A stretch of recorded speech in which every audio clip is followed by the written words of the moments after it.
So the Bible and the Lesser Key of Solomon talk about King Solomon working with demons. Well, listen to this.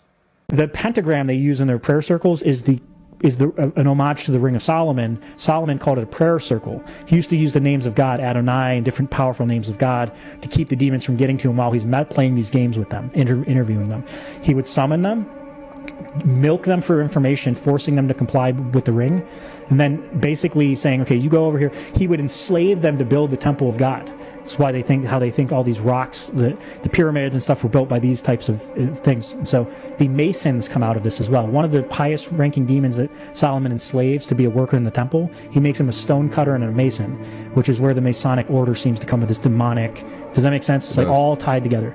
So Solomon summons all these guys, writes down a list of everything they hate based on starts to categorize and map out the spiritual world for the sake of humanity being able to control them.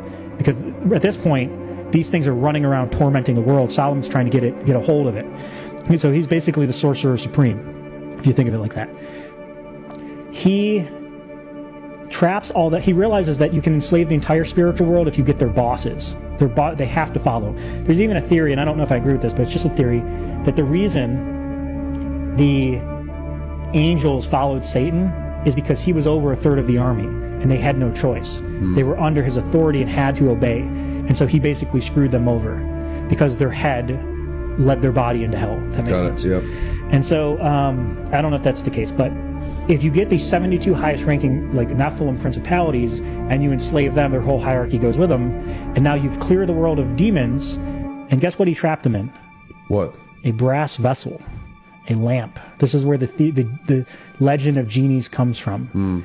It's also the idea of Pandora's box.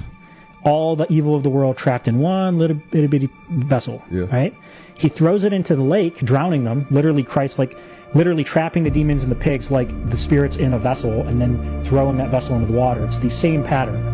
Another reason I think this might be an actual part of the story, because we see Christ himself do the same thing. Take the spirits out of one vessel, trap them in another, send them to the bottom of the ocean, bottom of the sea. Solomon traps all the evil of the world in these vessels, throws it in the bottom of a lake, and forgets about it. The world prospers. His kingdom prospers. Everything's good. No evil, no wars, no nothing. Humanity, hearing the legends of this, I think within King Solomon's lifetime, maybe even months or years after he did this, start trying to dive the sea to figure out how to get this lamp back up so they can release these things so that they can manifest. This is literally manifestation. This is why it's so dark and deep. Very ancient.